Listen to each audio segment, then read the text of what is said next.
Whether you keep them in your home or love to see them in theirs, these are the creatures that bring us all together. Reptiles. We're going to be delving into the experiences of reptile lovers from around the block and around the world. This is the Reptile Talk Podcast.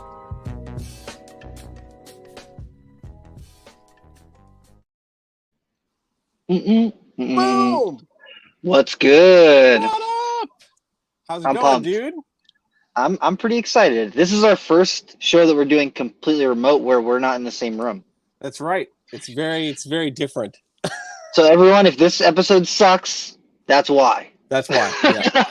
I don't think it'll suck either. I'll listen to the playback on YouTube, and if it's immediately deleted, then you'll know why. Yeah. This will be the lost episode. Yeah, exactly. Jeez. I'm just hoping I'm in a basement, so I'm just hoping that my audio and video don't shit the bed after 10 minutes of being down here. I'm sitting right next to the router, so if my stuff sounds like poop, I'm gonna be upset. It's as you should be. We didn't even do our regular intro. We didn't. Oh my gosh, we didn't. Hi everybody, this is Jeremy Turgeon from Brassman Reptiles. And I'm Rob, and I'm creeping it real. Delayed satisfaction. We're all fucked up today. Yeah, we're all messed up. Oh, Is what man. it is. It is what it is. It's a Monday, so I think we can get away with it. It's a Monday. I'm blaming it on Monday. Yeah. Yeah. All right, I think that's fair. What do you think we should talk about tonight?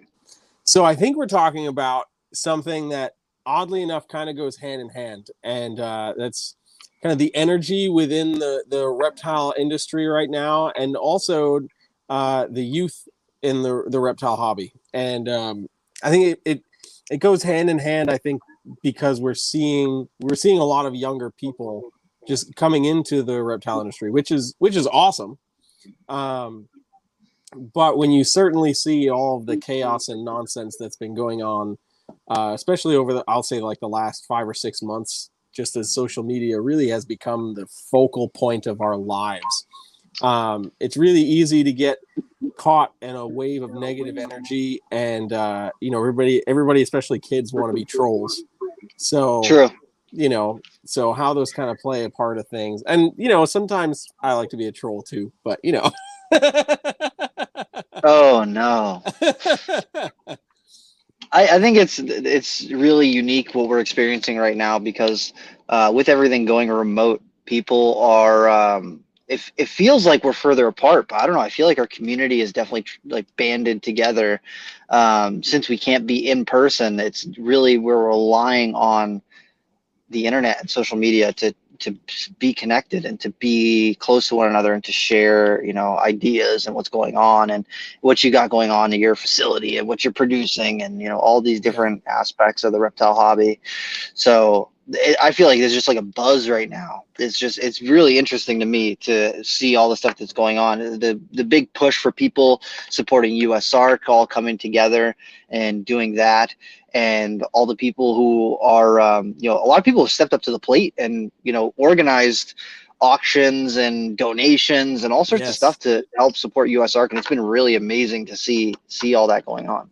Yeah, for sure. I know you got to meet Chino from DMJ Pythons. Yeah. He's down in New York, and he organized that big fundraiser that was almost $9,000 or something like that he raised for USARC between his two. And then Mickey from the Show Me Snakes shows, raising, was it like $23,000, and then like 23,000 matched it or something. Yeah.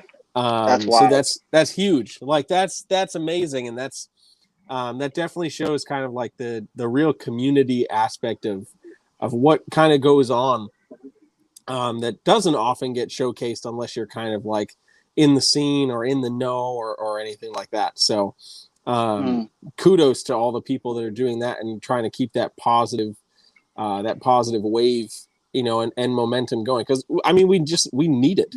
I feel like in every aspect of our lives we need some extra element of positivity, but as we've seen over the last just really 3.5-ish months, with it seemed like, especially in the month of February, every week there was a new proposed legislation. It seemed like it wasn't going to end.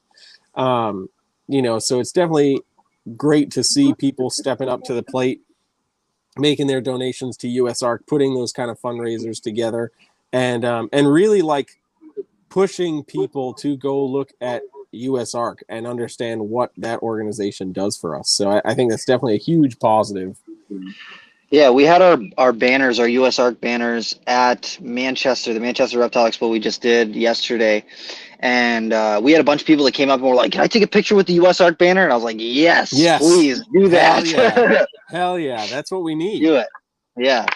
And, we had a lot of people come up to the booth and they were like, "Oh, it's so nice to see you. We're glad that Nerd is finally back vending an expo. And, we haven't seen you guys." And I was like, "Yeah, I haven't vended an expo since October 2019, Tinley."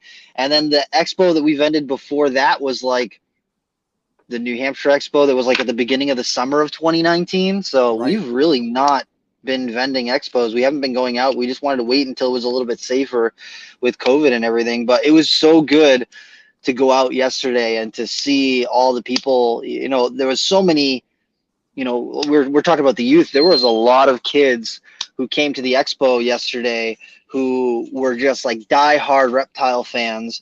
And, they came out to the booth and they're, all excited. And, a couple kids came up, they've got leopard geckos, and even they didn't buy them for me. I'm like, "What do you got over there?" And, then there's, the parents that wouldn't let their kids buy anything. So they got them a stuffed snake instead. And, I'm still like, "Hey, what kind of snake you got there?" I always ask the kids, what do they name it? Because usually kids come up with a name like right away. Pretty quick. Yeah. But yesterday, half the kids I asked, they were like, "I don't know." And I was like, Okay, random. They'll figure it out on the drive home. Probably. They're like, "I'm putting thought into this. This animal's going to be with me the rest of its life, so don't pressure me." Yeah. I got to go read through the big book of baby names on the ride home. Ooh. I would love to do that. I just got to tear out pages and tape them all to the wall and then take darts and just throw darts pick names for my next reptiles. That's how I'm going to do it. There you go. Jeez. Makes sense, right? I guess, yeah. I was going to say just start cutting all the names out and putting them on the bins at Nerd. Just give everything names. Ooh, now you've got me on a kick. See? When I do tours, I get people who like every bin that I open, they're like, "What's this one's name?" And I'm like, "You understand that we have like 7,000 snakes here. We don't have names for everybody." Yeah. A lot of these are for sale. A lot of people want to name their pet snake. Yeah. Yeah. Well, what's interesting about that is there's I forgot the name of that company that's like they're all over Morph Market and the various parts of that market, and they give every animal a name and a background story. Mm-hmm. And I'm like, and they seem to be like crushing it. Oh, they are 100%. And I'm just like, yeah, but don't people want? I mean, of course you can always just change the name. Like it's not like you give an animal a name and it's got to live with it its entire life. But like, I don't know. To me, that would almost be like a turnoff. Like, I want you to name that for me. Like, what if I like its personality? What if it's not a Bob? What if come on now? What if it's T-Bappy 1622? What if that's its name? Huh? What if it wants to be a robot name? You don't know. I mean, it's 2021. Don't assume it's gender. It can be a robot if it wants to be. That's it. Oh my gosh. I would love to have a robot name. That'd be cool. RC 1000. Ooh, no, I can't copy Steve Tillis because he's ST 1000. ST 1000. You can be the RC 10,000. Ooh, because you've got more scrubs than Steve, so you have just to for the time being. Yeah. Oh my gosh. So, but yeah, I mean, I definitely think, even of course, social media, we're seeing an incredible increase in youth. Just kind of like being interactive and involved. From posting in groups to commenting and asking questions, and you know, I mean, it's funny because very often we always talk about, you know, you have to do your research. And we've talked about it before. Like in 2021, sometimes joining a Facebook group is part of Them doing research, research, you know, because they don't, you know, I mean, of course you can just Google something, but, you know, there's a lot of conflicting information on the internet. So I know. I get that phone call 72 times a week. yeah. So, you know, so for them to go into a Facebook group and ask a question to real people that can give them an answer, you know, that might be a little bit more valuable than just trying to search it up on Google. That being said, you should all also Google it. But Yes. you know, Yeah, for real. but it is definitely interesting. Like when I do my Instagram lives. Speaking of which, I'll be doing one at 9 p.m. When I do my Instagram lives,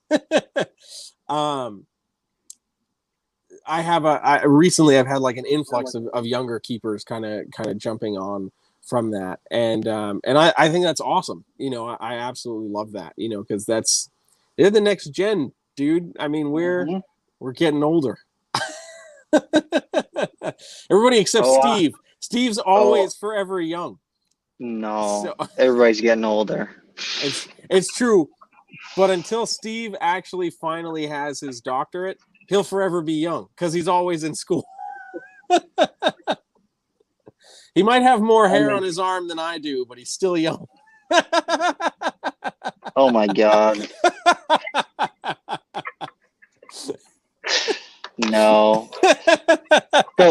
So Jeremy, you've been to some of the expos down outside of New England, because I literally have not. I haven't been to an expo literally since Tinley 2019. I haven't gone to any expos. We haven't. Nerd hasn't vended any expos, and then I personally have not even gone to any expos. I'm just like, I was too nervous about COVID regulations and all that sort of stuff. Yeah. But you've been to some of the expos outside of New England, so like, what do you feel like the energy is like? How do people? What's the air like there? Well, you want to know what's interesting is down in Atlanta and North Carolina, people care obviously about COVID,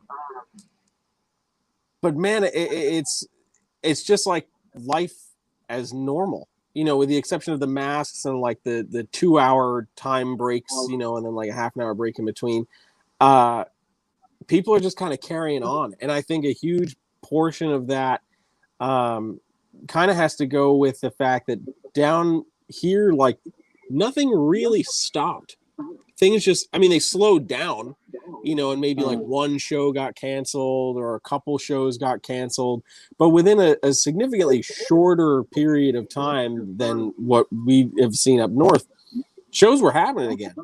It was just, you know, you've got the 2 hours, you have to wear your mask, you know, you've got to do X, Y, and Z. But yeah, so you see like the people who maybe lived a little further north are coming down because like, man, I want to be at a show, you know, like they're happy to be at a show. And then you know, you had the vendors that didn't necessarily really stop doing shows because the circuit down here is so large. You know, so they weren't like you know, they were just like, hey man, it's cool that we still get to do shows, you know. Yeah. So there really wasn't a shift in energy towards a negative. They were just like, you know, it's a pothole in the road kind of deal, but we're still moving forward, which you know, I dig it. You know, I mean, I don't know if I agree with hosting a large scale reptile expo during a pandemic, but With no regulations, yeah. with very little regulations, you know.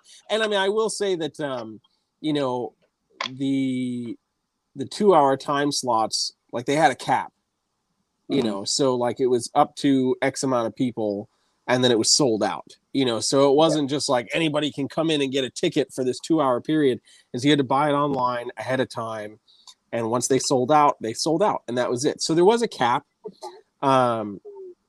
I think that has its pros and cons for sure, but interestingly enough, I feel like there were some vendors that actually like enjoyed having that gap in between. So you can walk around a little bit. You can walk around. It was just like a moment to decompress. You know, like you could run to the bathroom and not get swarmed by a million people. You know, you could you could buy that animal you saw at the beginning of the show, but you had to rush back to your table and you're just praying nobody bought it, you know. Yeah. So yeah, I don't know. The energy down here seems to still be pretty consistent, which is great. It's nice that there's still some semblance of normal. Because I mean, up by us, it's there's no White Plains show, there's no Long Island show. The Manchester show only happened one other time, other than the one that just passed. And there's no Mass show.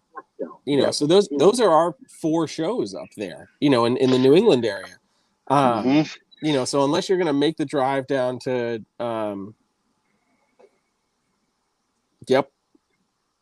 Hamburg. Thank you. I was just drawing a blank. To Hamburg, or you're going to go down to like the Mid-Atlantic show or whatever, all the way down to Maryland. Talking driving between 5 to 7 hours to go to a show. From us.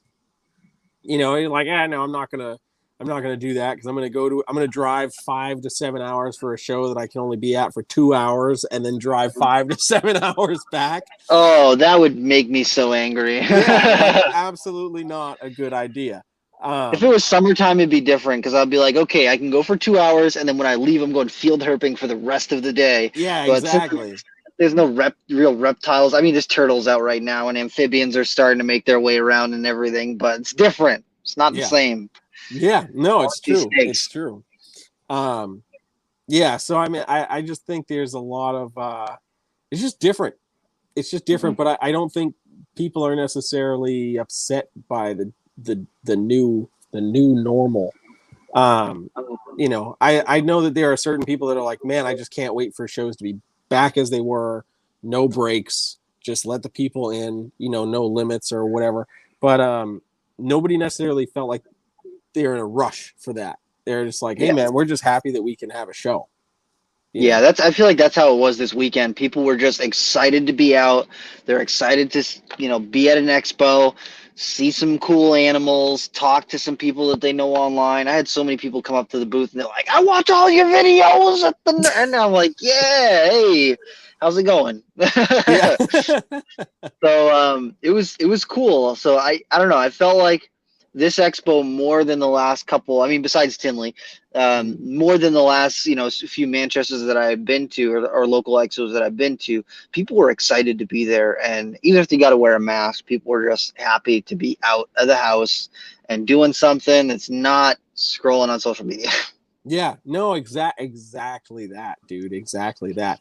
And also, I'm jealous because you guys got to hang out with Ty Park and John from Sim Container, and they were at the show. Yeah, go ahead, rub it in. All that is for me is an excuse to go back to Florida to go to Ty's place. Yeah. Yes. So I'm doing that too. Yeah. So it was so amazing. It was great to finally meet Ty. I had known Ty Park through social media for a while now. And he's such a great guy, even in his social media posts, he's just like a super positive person. He's got determination. He's, putting his, his nose to the grind and doing things. And he is just like doing some amazing work. He's got some incredible animals at Iguanaland, and, being able to have him up here, and he's vaccinated and everything. So he got both his vaccines before he even came up and traveled. But he hanging out and talking lizards with him, it was just amazing. It was so cool. It was so cool because I'm just like, dude, I was geeked out. I was super geeked out. And then me and John have known each other for a long time. Probably 10 years or something. Because I used to see him at the White Plains Expo, and he would always have like weird monitors and stuff. And I would always go talk to him about that. And one time I had vended next to him, and I was like, oh, I got some black tree monitors. He's like, wait a second, you have black tree monitors? And so ended up talking to him about that and going back and forth about the different tree monitor species and all this different stuff. So me and him, I've known him for a while, and it was amazing to have him come up to Nerd, and because he's never been to Nerd before. He'd never experienced it. Oh, wow. Yeah. So for him and Ty, it was both of their first times being there. Yeah. And John was just all smiles the whole time, just like every time he took a monitor out, he's just like, "Oh my goodness, this thing's amazing!" And you know, Ty wanted to get right in there too. Like he got pictures of the big black dragon, our big black dragon male, and with the big albinos and everything. He was like, "No, I'm getting right in there. I want to hold them." And I was like, "Yeah, they got some serious class." He's like, "I wore my long sleeves. We're cool. Let's do this." I love it. I love it. It was great. It was great. But like, you know, it's cool to have people there who can like, I'm not saying that people who come to Nerd don't appreciate the monitors, because the people love the monitors, and it's really cool and unique to experience the monitors we've got here. But both Ty and John have, you know, like decades of experience of working with lizards and monitors. Yeah. So seeing those guys experience the monitors that we've got here and how they are, Yeah. that was so It's amazing. a different, man. yeah, it's so a different cool. interaction. Yeah. It's completely different, just completely different. And it was just, it really tripped me out. It was so cool. And to be able to share that, you know, experience with them was just, it was amazing. It was so cool. Hell yeah. And then the whole weekend, like when I was at the expo, because Ty went to the expo too, I'd be sitting there like just, you know, hanging out or talking to somebody or something, and all of a sudden I'd feel somebody like grab my shoulders and give me a big hug, and it's Ty, and he's like, "What's up? How's it going?" And I'm like, "Yes, yes." That's awesome. I'm like, I'm doing good. I'm pumped. And you know, he had a good time at the expo. You know, John was on vacation with his family, so his family was there, and his kids were like, "Oh yeah, we got lizards at home." And he was like, "No." He's like, "I'm coming back next time. No kids. No kids. It's just gonna be me." But that energy is just contagious, man. You know, seeing someone get excited and you know, processing all the stuff that's going on, you know, at the expo and here, it was just super cool. Yeah, I think that was one of the things I was going to say is like, we've experienced it a few different times at Nerd where, you know, having people come to visit, like especially like being through everything that we've been through over the last year and change, where like there hasn't been any real person-to-person interaction in general, just in hardly general, any. you know. So to like start to finally have some of these opportunities again, you really, these are the things, like so many people harp on the negativity, you know, especially on social media. But that kind of energy, you know, the face-to-face, like we're just hanging out, blah, blah, blah. Like that's everything. You know what I mean? And like that, for me, that's the kind of stuff that drives me, you know, like, I mean, like being down here, I'm obviously I'm hanging out with Lenny from Demonic Reptiles while I'm down here. But even like being around other musicians, you know, the couple sessions that I've had, like that face-to-face interaction, like, you're just excited. You're just excited because you're with people, you know, different people than you've spent the last year locked away with, you know. Yeah. You know, like that's a totally different experience, you know. And I mean, I think for anyone that might be a little too hyper focused on any of the negativity that exists, I think, man, you just got to go find somebody that you're, you know, comfortable hugging that's outside of your freaking outside of your group, quarantine group, and just go like say what's up, you know, like even if you are like, I don't really want to be around anybody else, even if you're like driving by your buddy's house and you just hit him up and you're like, you know, hey dude, come outside, like just say hello, like like that's just something face to face. You know, stand in your car and talk to him from 7 feet away. Yeah, exactly. So yeah, I mean, it's crazy. I really do think there's a lot more positivity that's just like kind of underlying that exists. But we just need to see each other, man. Like, that's the biggest freaking thing. I'm just reading the YouTube comments. I forgot that I could go on there and see what people are saying in the YouTube comments. Oh, so. Yeah.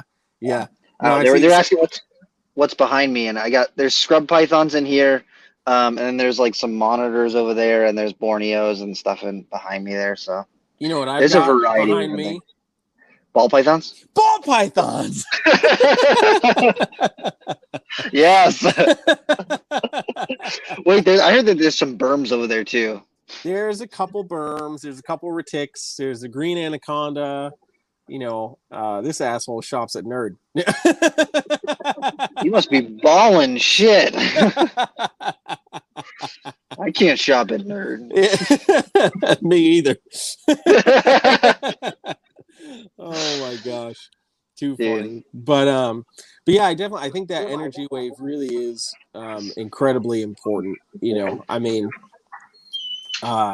just thinking, I'm kind of bummed that I missed the Expo, just because, like, I mean, obviously New England, that's where I'm from. So many of those people are people that I've known for the vast majority of my life, that it would have been amazing to see again. So I guess I need to make sure I'm in town for the next one.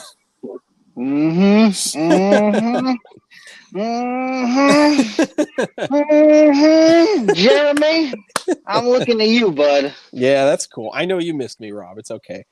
I did. That's okay. That's okay. I'll be back soon enough. Dan's coming to say hi. Hi, Dan. What?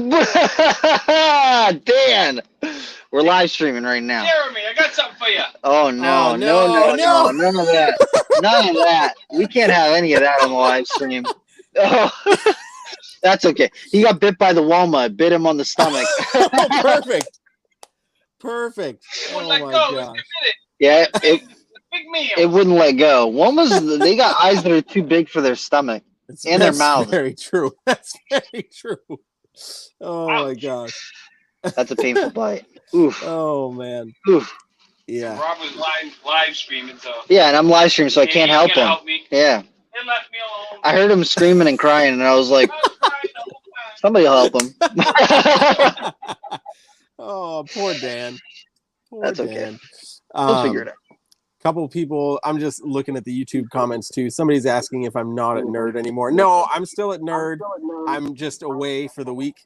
I had some musical work down in North Carolina, so I'm down here for a few more days, and then I'll be back.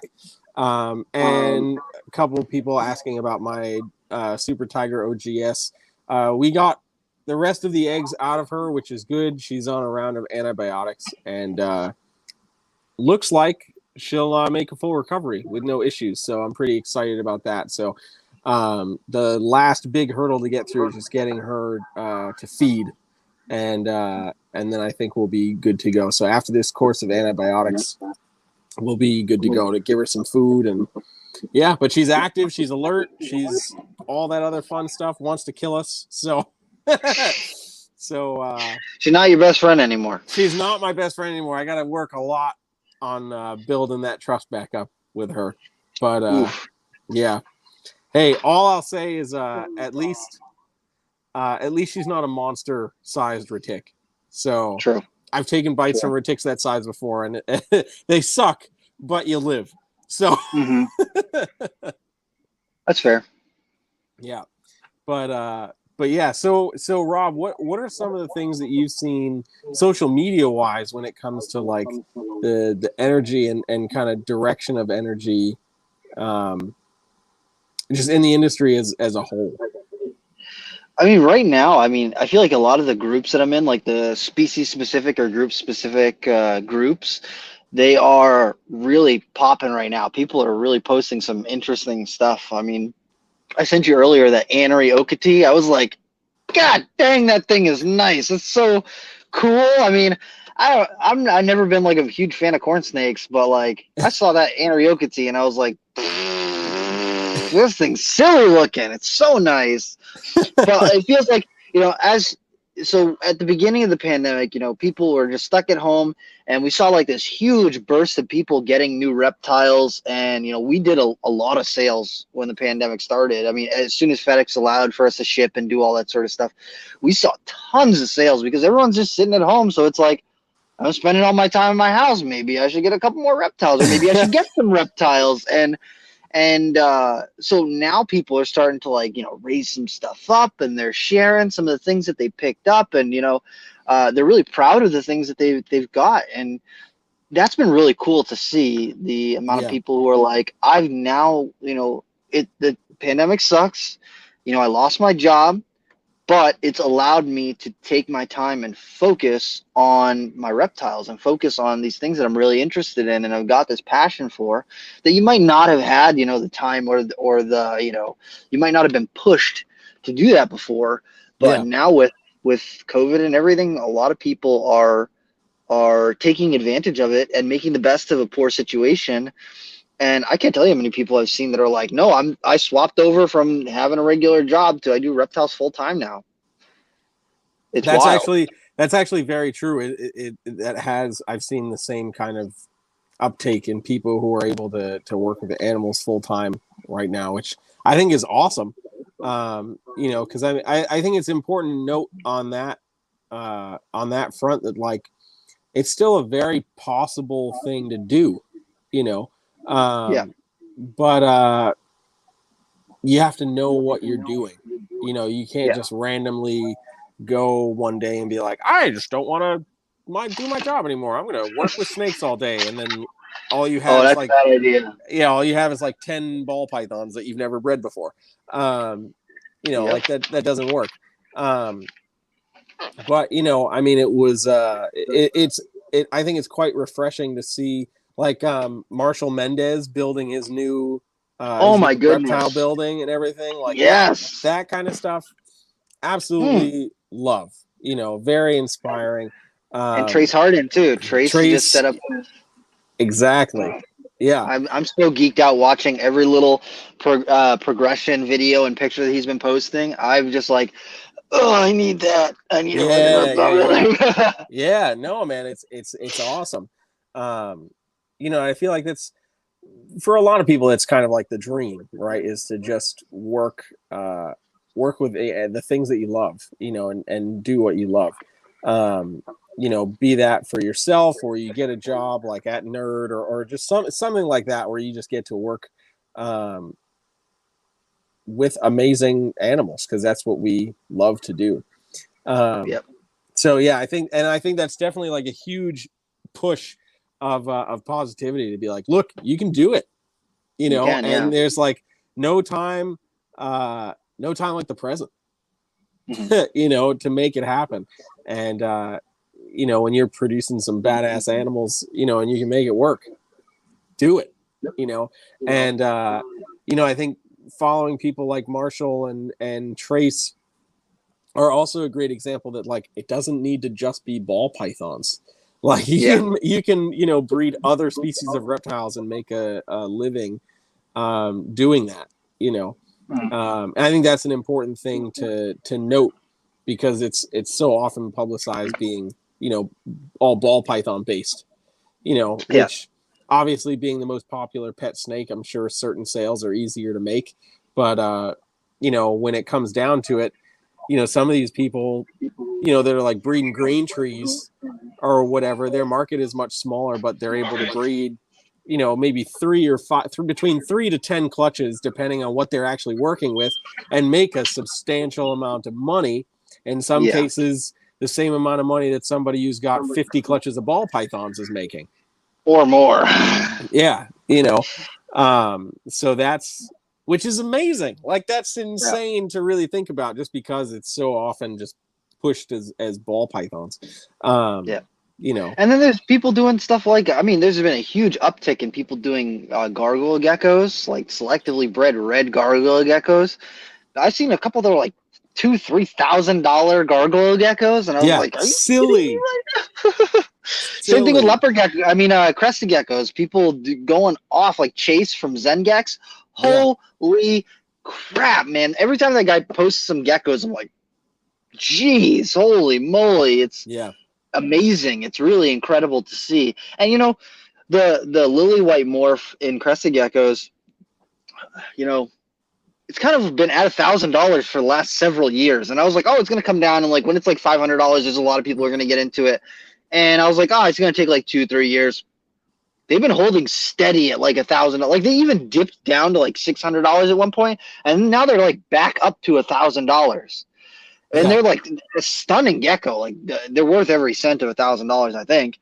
In my opinion.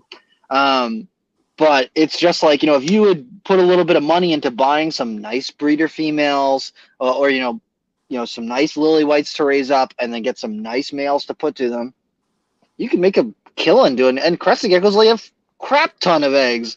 Yep. It's insane. And you don't even need an incubator. I know. Leave them on the shelf and they're fine. Yeah. Yeah, it's crazy. Did you see, this is totally random, but also very cool. Did you see the baby chihuahuas downstairs? I did. I was like, what? Yeah. Wait, are those from ours? Yeah.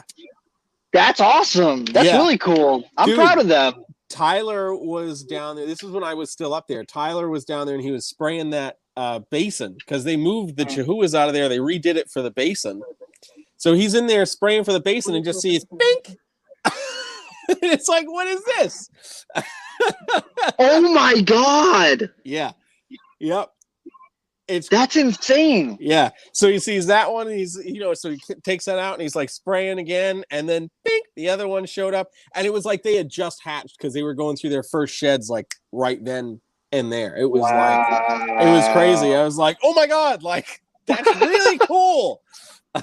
Dude, so 2 years ago, something similar to that happened. So 2 years ago in the wintertime, Dozer and Tonka, our rhino iguanas at Nerd, we had them in one of our big monitor rooms. They get like a corner enclosure where they've got this like all these area to climb and a big window to sit out in the sun and all this stuff. And so they spent the whole winter time there. And then spring, summer, they moved outside and we put some albino water monitors over in that enclosure. And when Dozer and Tonka are in there, we put redfoot tortoises in there because they eat all the same stuff. And so we moved the redfoot tortoises outside. We moved the iguanas outside. And then this was when Donnie was still doing monitors. And he comes in and he's like, hey, there's supposed to be a tortoise in the monitor enclosure. And I'm like, we took all those out. Like, they're all outside. And he's like, no, like a little baby one. And I was like, there's no baby tortoises in there. He's like, no, there's like a little. And I was like, I don't believe you. So he went and grabbed it. He brought it back, and his little hatchling redfoot tortoise. And I was like, are you kidding me? The redfoot tortoise is bred inside the enclosure, buried the eggs in the substrate, and the substrate's like a foot deep. So like, I mean, I figured that the monitors, once they got in there, they would have dug up those eggs and ate them. Yeah. I guess enough time had passed where it didn't smell like eggs and they didn't dig in that particular area, because we went in there and we found 2 more eggs and we hatched out the babies from those eggs. And I was like, what the heck is going on now? Crazy. Especially because the monitors were in there and the baby was on top of the substrate. Like, it hatched out, dug out of the substrate, and was on top of the substrate when he found it. And I was like, how did the monitors not eat this freshly hatched little cheeseburger that was in there? Yeah, that's it's wild. Take it, just take it. I was impressed. Yeah, those are the things, man. Those are the ridiculously awesome things that happen in our line of work. Yeah. Jeez, that's like finding wild tokay geckos all over the building. Well, that's been happening for years. I know. It's scary though when you reach your hand behind a rack and hear and you're like, ah! Yeah. That's scary. You don't know fear until you reach your hand behind something where you can't see and you hear a tokay gecko bark. That's true. That is real fear. That's real fear. Yeah.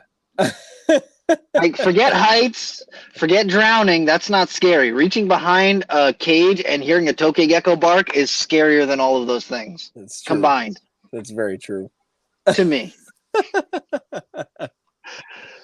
I think it's weird because there's so many people who have never been bit by a tokay gecko, or they've only been bit by like a sickly one at an expo or something, and they're like, tokay gecko bites don't hurt. And I'm like, let me show you a real tokay gecko. And I show them like a big, healthy, fat male, and they're like, oh.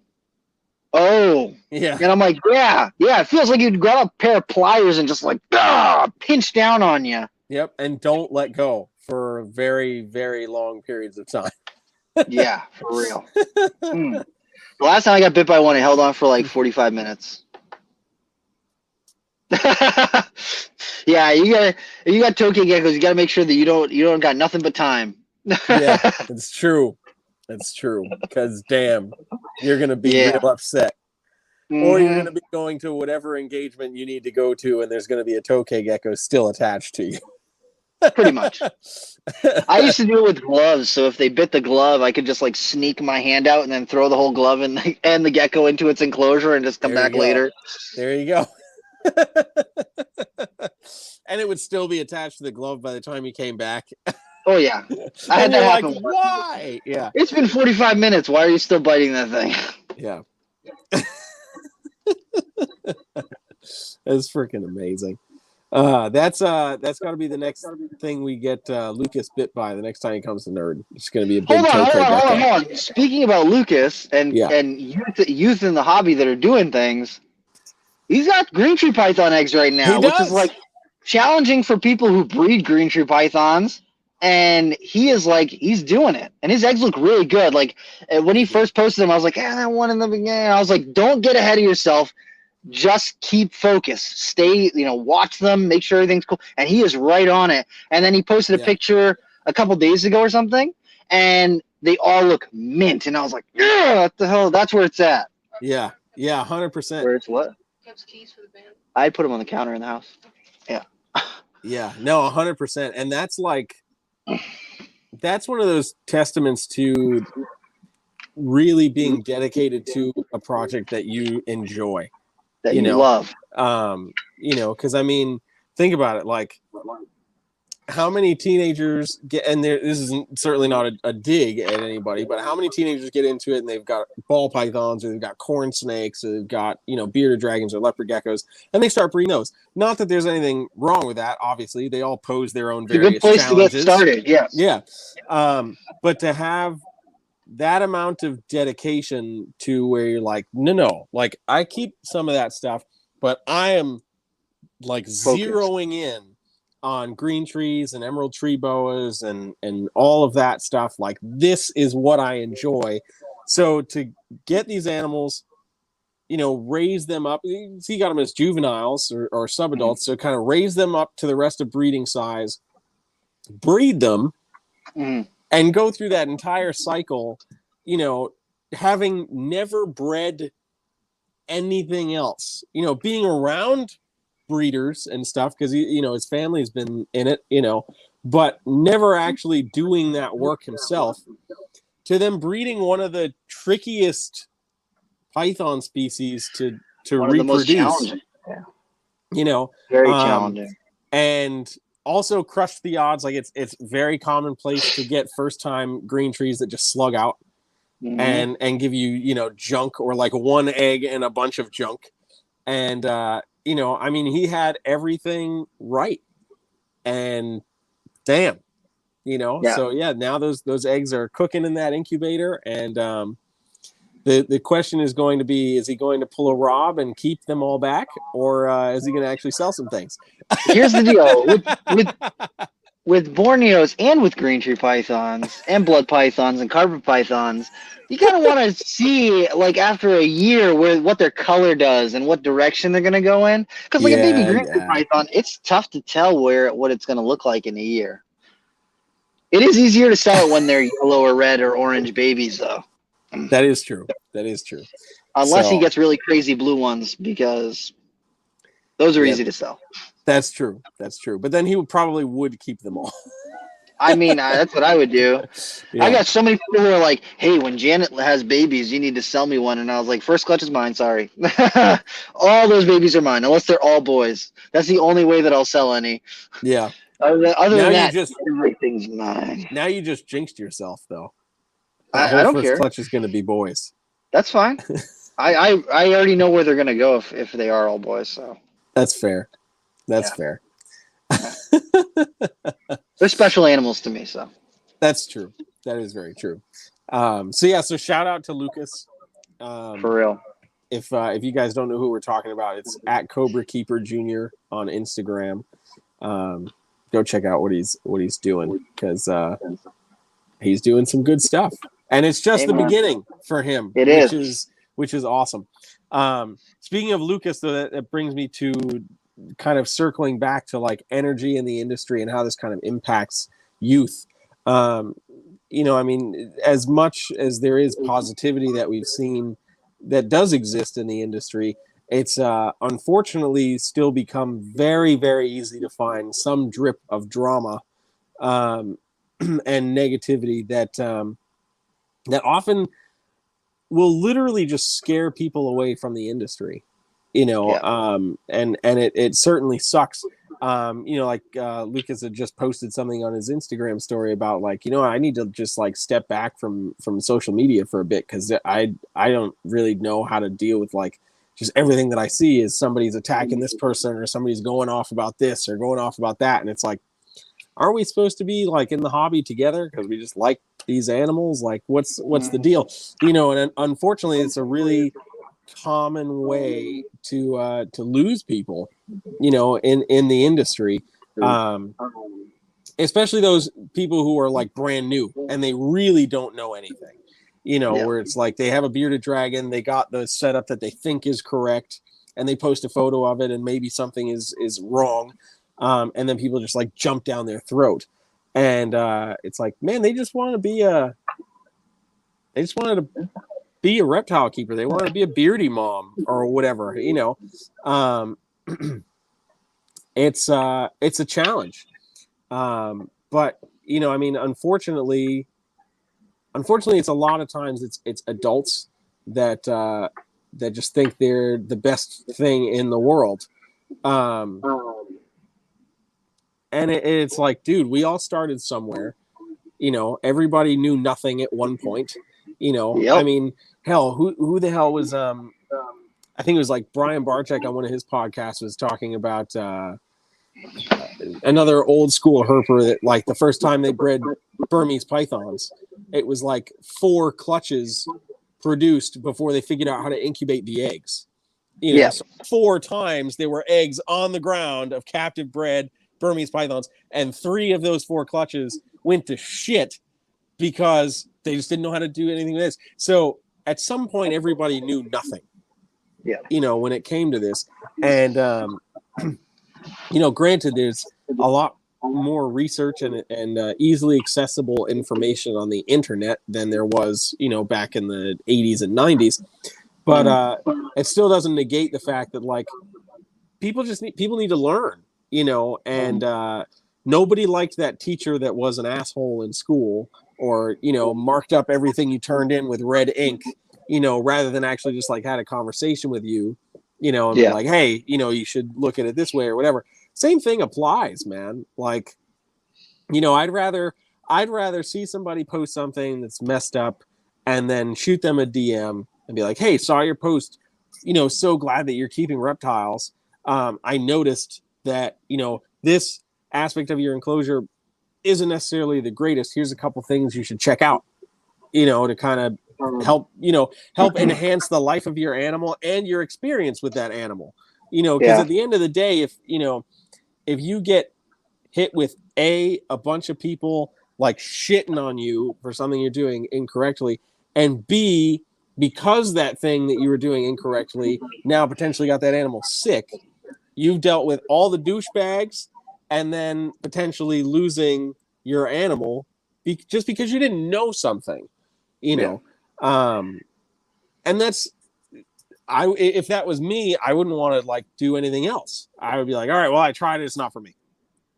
Yeah. And I think that one of the things that I've seen recently that kind of like grinds my gears is like, I see a lot of like younger people who are like just trying to free handle every venomous snake that they can.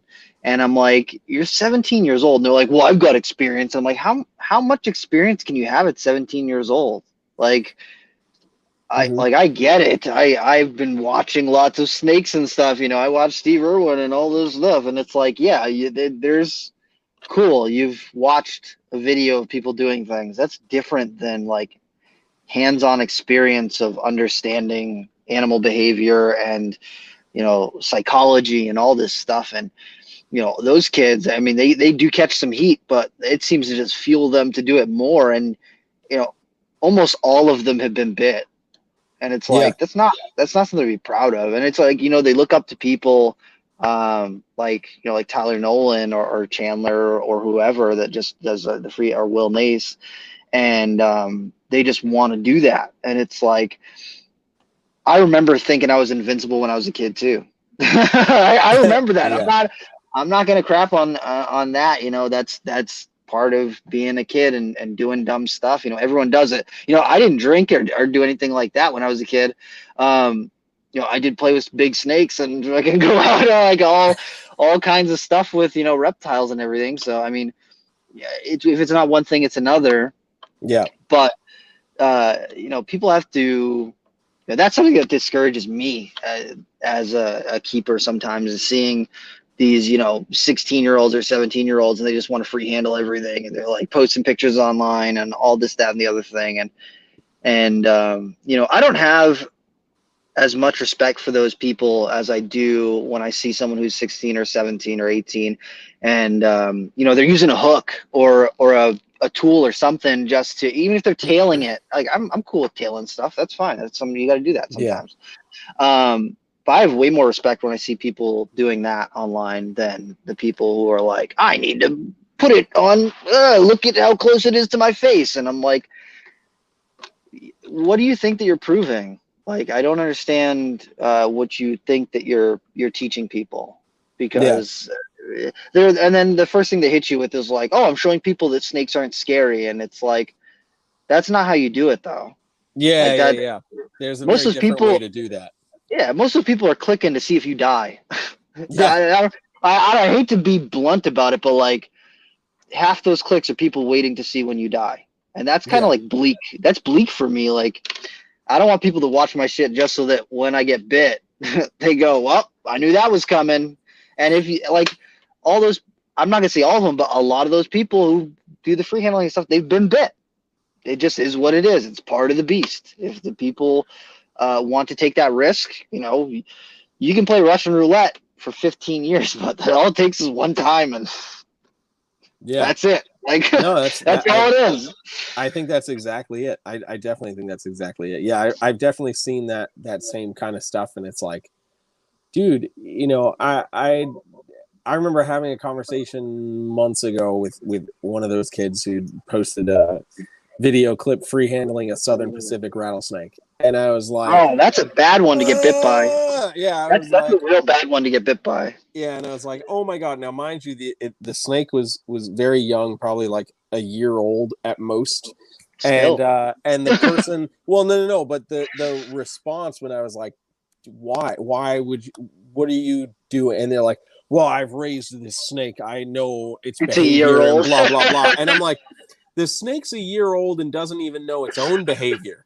Literally. Like, Yeah, what they are haven't you? come into their mature mindset yet. Like, Yeah, you know, I'm like that. That was the most ridiculous thing I think I had ever heard. Is like, well, I've raised this snake and I'm aware of its behavior. I'm like, what? Like, please yeah, let me go find a child and start like punching that child, expecting some ridiculous you know, thing to happen and be like, response. well, Yeah, I know that kid is just gonna lay down on the ground and that's all it's gonna do because I punched it. Like, dude, one of those days no. that child's gonna be 6 foot. It's Yeah, gonna find you and annihilate you, you know. But yeah, like, you know, it is what it is. But you know, I mean, I think there definitely has to be some level of understanding. You know, one of the things that I think that's frustrating too is like in a lot of these cases where it's younger kids free handling, they're in states where there's like very little regulations, or you know, yeah, maybe they're connected with somebody that has stuff and they also free handle or whatever. It just sets a bad example. You know, I mean, you know, there's like the argument of you know, well, just because you see somebody, you know, doing one thing, does that mean you know, you need to go and do it too? And it's like, well, no, I don't need to do what somebody else does, but it's badass, so I want to try it, you know. And that mentality is all it takes for somebody to get seriously injured. yeah. And the thing for me is like, it's one thing if you know, want to have an experience with your animal, and you know, you have a full understanding of this animal, you've worked with it for years, and you can, you know, you've tested your limitations and all this sort of stuff with this animal. and if you're doing that for that experience of that animal, that's one thing. But when you take pictures and video and you post it on social media, it's not about that animal. It's not about that experience anymore.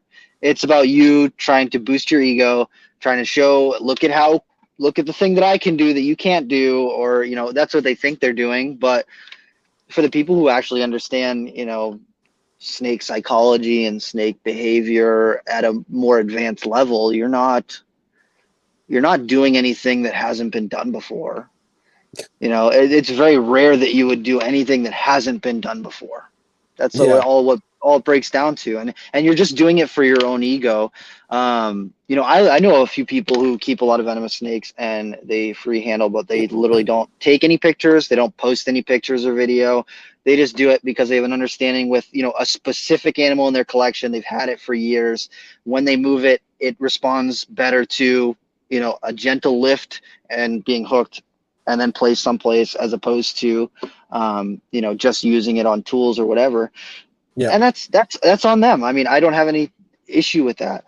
The biggest thing is just like when you go from, taking this experience that you're having with this animal and sharing that moment with the animal, to then posting it online, you're not caring about the animal anymore. It has nothing to do about, it's very, very little to do with the actual animal at that point. It's got more to do with you trying to impress people, you trying to boost your ego, trying to portray something that you think that you are. And, their idea is, oh, well, it's going to win people over about snakes. And you don't have to free handle venomous snakes to do that. You really don't. Yeah, like literally you could hatch a ball python with an emoji face. Yeah, or you could just hold a regular snake, or a rat snake, or literally something that's not potentially going to kill you. Or even just taking a venomous snake out and putting it down on the floor, using your tools, taking a venomous snake out, putting it on the floor and standing next to it. Yeah. Because the general understanding, the general consensus is that, venomous snakes are evil and they're going to chase you and they're going to come after you and blah, blah, blah. But if you take a venomous snake out and put it on the floor, 99 times out of 100, they're going to freeze or they're going to go away from you. They're going to go in a direction that's not near you because you're a threat. You're a giant animal and they don't want to potentially get hurt. Snakes are a big backbone. You step on one and you're going to break its back. That's all it is. It's as simple as that. Yeah. And its venom is not going to kill you in a reasonable amount of time, like even some of the more toxic species. So like its venom is not a good form of self-defense. So literally they're saying, oh, well, I'm teaching people that venomous snakes aren't evil. And it's like, there are so many ways to do that without, taking this huge exponential risk. And the more that you do it, the more risk there is. You can drive around for years and never have any accidents. And then, one day you have an accident. It just is what it is. The longer you drive, the more likely it's going to happen because it's statistics. And for those people, I feel like they don't fully look at the bigger picture of what's going on in the world around them and the climate that we're in as keepers in the United States and around the world. It's just, I feel like it's an immature mindset is what it boils down to. And a lot of the kids, or I don't want to say kids, a lot of the younger people I see that are free handling are younger people. They're 17 years old or 20 years old or whatever. And, speaking as someone who's 32 and has been keeping snakes for 17 years, I didn't feel like I was in a comfortable position with snake psychology and understanding of behavior and everything to work with venomous snakes until I was like 10 years in, until I had a good solid base of understanding of not just, looking at venomous snakes, but also a variety of different non-venomous snakes and other reptiles too, because there's so many different aspects of where this can go and everything. So it is what it is. And, for those people, I know they're probably not going to be listening to this specifically unless someone links them directly. Like I don't expect them to listen to this at all. But for you who's listening at home, just think about what you put on social media and what your intended reason or what you're looking to get out of posting that thing. Because I think one of the things that's I just want to interject this. That's No. I think important to note too. As you mentioned, like the current climate of the industry in today's world and where we're at. A lot of times, venomous keepers that really just keep venomous have no idea what's happening in the non-venomous industry or part of the industry, or sometimes have no idea of what's happening in the industry at all, because the venomous community is so niche, and it's of course you can go on to like kingsnake.com or fauna and like find a venomous snake and buy a venomous snake, and it's basically whatever. Or you go to a reptile show where you can get venomous and you buy a venomous snake, and that is what it is. But there's a little less involvement or community involvement. I feel like it's because it's so niche. It's also very I don't want to say doors closed, but people just in general, like the valid herp keepers that are keeping hots that are like like Cody and Pia and other people like that. They're not necessarily like out in the public eye, like doing all these things or like interacting with other aspects of the industry. So they might not even be aware of the entire gravity of the portrayed thing that they're doing. Not that that's an excuse, but sometimes that just realizing that that's not even necessarily a blip on the radar, is often troubling to even think about. Yeah. And someone in the comments was asking about free handling inverts. And honestly, I try and be really hands off with a lot of my invertebrates. The difference is, in the history of the United States, there's never been someone killed by a tarantula bite. Spiders in particular, very rarely do they kill people. Scorpions, very rarely, if ever, do they kill people.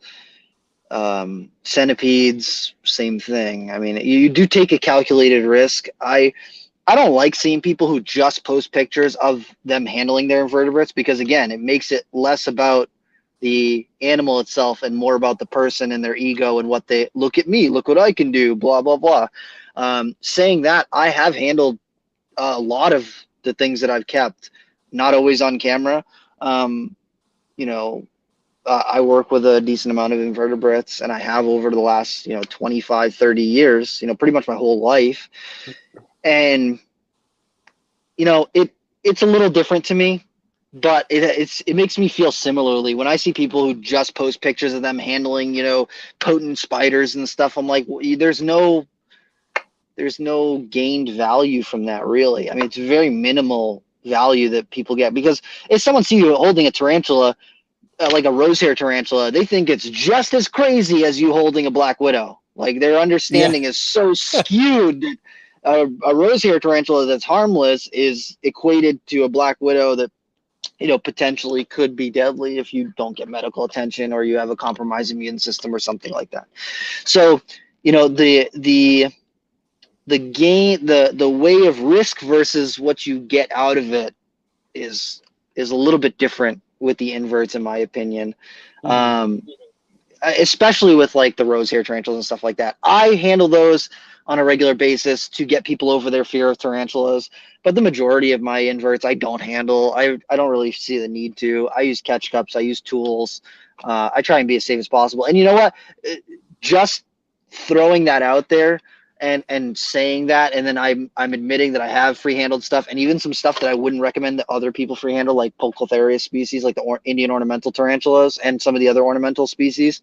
I've never been bit by a tarantula in my entire life, and I've literally had them my whole life. My mom had tarantulas before I was born. When I was little, I was raised with them, and I've never been bit by a tarantula ever. And a lot of people who free handle, they can't say that, because they're not coming from a place of understanding the animal. They're coming at it, I'm going to conquer this beast. Look at me. And they're not, they're doing it for their reasons, not for the animal's reasons. Most of the times where I've handled my, more potent species, It's been because they were panicked when I was moving them from one enclosure to another. They got out into an open area, and it was easier for me to get them onto my hand as opposed to putting a catch cup over the top of them in the particular area that they were in.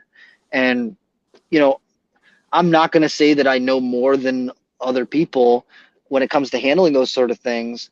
But I have a very gentle technique, and like I said, I've never been bit. So, I mean, that's got to stand for something. And I've been working with these animals for over 20 years. So, like, that's not something that you learn overnight or even in a year. Like, I get a lot of people who are like, oh, I'm getting into tarantulas. I really want to get some old world species, which are like the ones that are generally more potent venom and more inclined to bite. And I'm like, you should probably get at least a year's worth of keeping inverts before you get a species that could potentially really hurt you. You know, it's so much easier to make a mistake in the first year of you keeping something than after you've had at least a year of keeping things. You know, accidents can still happen. People can still make mistakes and get bit.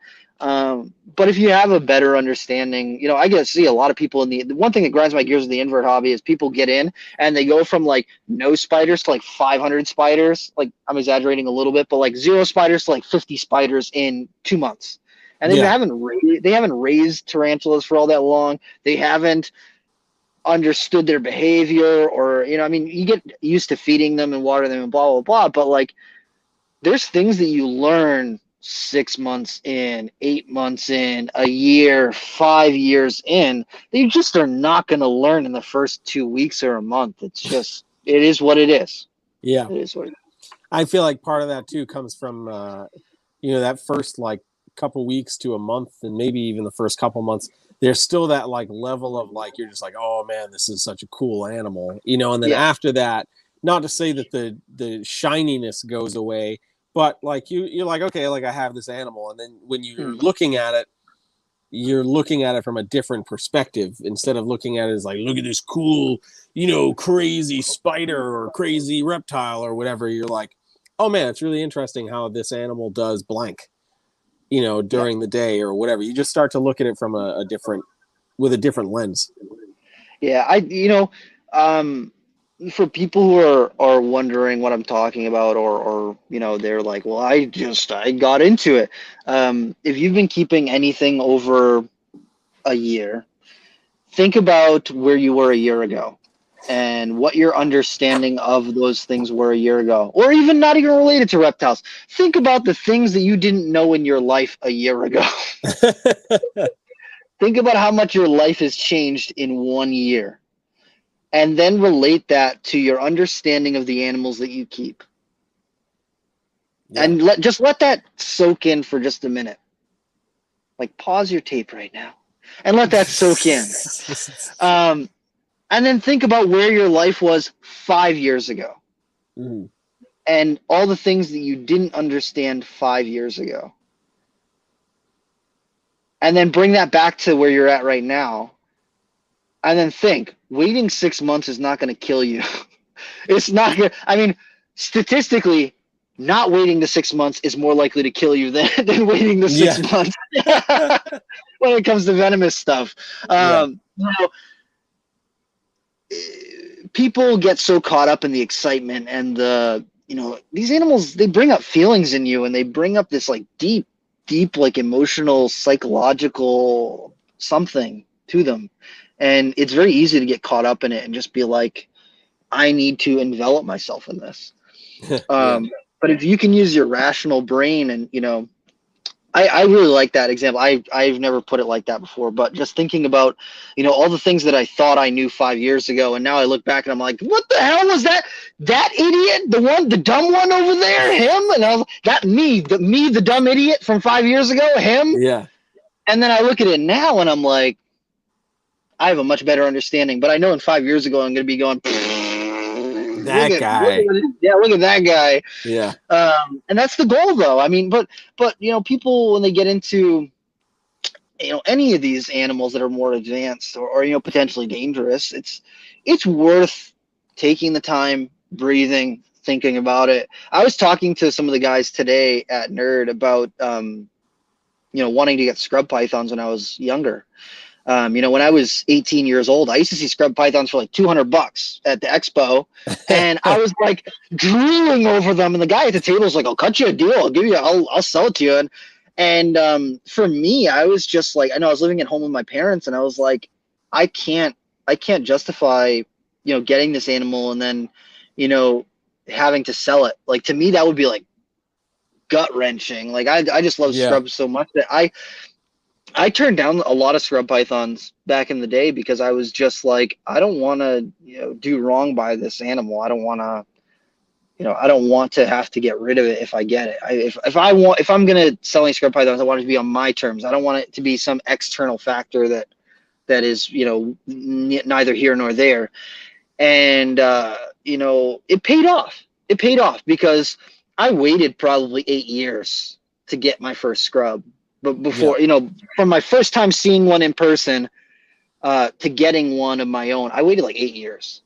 And I when I got my scrub, I was at a way higher level of understanding of that animal's psychological behavior than if I had bought that first one that I saw at the first expo for $200. I probably would have had a crap time. I don't know if I would have appreciated him as much as I do. I seriously, I don't know. I mean, I still like stuff that is more defensive and everything, but I don't know if I would have the same like love and drive for them that I do right now. So more of your enclosures would have short tails. That's what I'm hearing. Maybe, probably. Probably. But that just like, it goes to show like I waited and it paid off for me. Yeah. And when people see my scrub pythons, they're like, these are different. They're very different. And I think that plays to my understanding of them and the way that I work with them, and when I chose to get into them. I've seen other people who've got great scrub pythons and everything too, but at some point I think that the way that I interact with mine does play a role in how they are. And you know what? I'm not perfect. I'm not someone who's an expert. Like, I've never bred scrub pythons. I just really love them. And not that breeding anything is the ultimate measure of your understanding of the animal, but I mean, that's generally how people see it nowadays. I mean, it definitely does bode a bit more of a level of respect to that keeper if they're able to breed, regardless of whatever the species is. But in particular, like scrubs and any of these really trickier to breed species, just because like it's you needing to do your due diligence to figure out, okay, I'm doing this is or isn't working, what becomes the next step, and watching that reaction time, which oftentimes means like staring at your animal for an extended period of time and watching how it's acting, or like, okay, you got to deal with this animal and palpate it or ultrasound it or whatever, whatever you're going to do to make sure you're still moving in the right direction, realizing that, okay, I don't need to palpate this animal 3 times a day, but I should probably do it every couple of days to kind of see where that follicular development is going. Like, and of course, the more time you spend with your individual animals, you'll notice when they start to look a little different or act a little different, So, and that's, again, that's kind of regardless of species, but there certainly is that element of like, if you're breeding it, you have to pay a bit more attention than if you're slapping it in a cage with a heat pad and, and a thermostat, and you're like, all right, cool, we're good to go. It's going to live, Yeah. I mean, and even then, there's people who keep things really well and do amazing by the animals who never intend to breed them. And I even see that with the scrub pythons. Like, a lot of people who are into scrubs, they just like to have the big naturalistic enclosures. And I have like this huge amount of respect. And they don't even want to try and breed them, or they might want to try and breed them, but they haven't tried to yet. Like, I got this.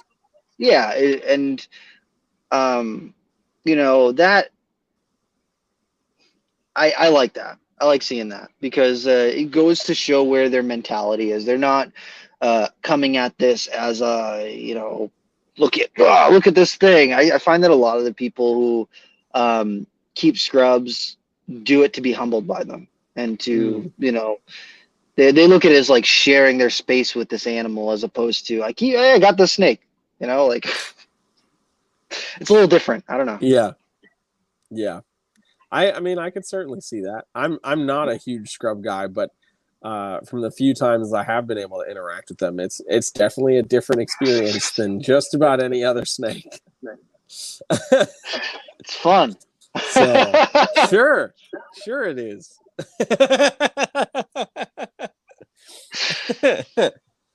I like it. It's very cerebral for me. It's very it gets my brain going. Like not a lot of things do. I mean, when I'm cleaning a lot of stuff or like working with a lot of snakes, it's very like it just flows for me. I'm just like, doing this and doing that.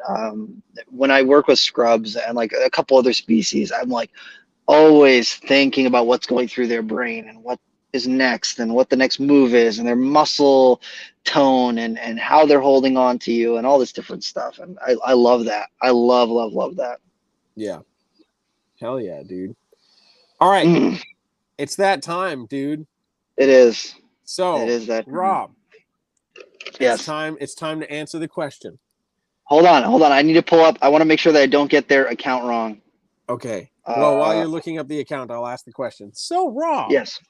What in the realm of reptiles, be it something in your own collection or nerd or something that you've seen through the world of online insanity, has you excited about reptiles? I mean, besides hanging out with Ty Park and John and Dragna this weekend, because that was like Stop bragging. It was awesome. It was so cool. Jeremy, I wish you were there. That was really cool. Going to the Expo was really exciting too. But the thing that I wanted to talk about, this account on Instagram, I shared that one of their snakes on my Instagram story recently, but if you're listening to this post, it probably won't be on my Instagram story anymore. But their Instagram account is Sarpa Mitra USA. Oh, yes, Matthew Moose. Yes. Oh my goodness. Yes. What is it? The Bothrothalamus lineatus. It's like this red mountain snake or something. And when they hatch, they got these bright bone white heads with these black markings on them. Yes. And then they're all red with the black racing stripes on them. Oh my God. Oh, I love that snake. That is such a cool snake. And they've got a lot of cool stuff that's not that snake, but oh my goodness. I look at the baby pictures and they're breeding them and I'm like, oh, it's so good. So their Instagram account is at SARPAMITRA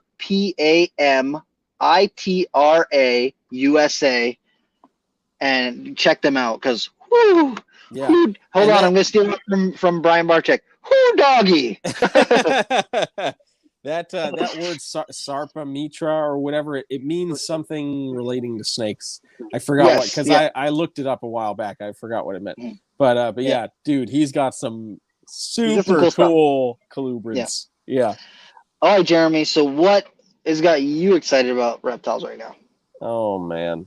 You know what? Actually, I'm super excited that there are some Maclot python eggs on the ground in a couple different collections. Very excited about that. That's cool. Not because I plan on buying any or anything, but No.